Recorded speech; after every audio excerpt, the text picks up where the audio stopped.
Plastic benches, SM St. Patrick Tawau. Problem statement. The benches at the school cafeteria often get broken due to long-term usage. The aim of this project to use plastic and paper to try and mend the benches back or to make new benches. This way, we can have a recyclable bench which we can make with bottles and paper lying around the school or at our homes. The material used to make plastic benches are plastic, silicone mold, burner, and clay pot. Step 1. Gather all the plastic that will be needed. Step 2. Melt the plastic. Step 3. Pour melted plastic into the mold. Step 4. Set the plastic to cool off and dry in the mold for part of plastic benches.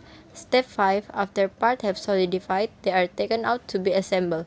Now assemble all the parts and we are done.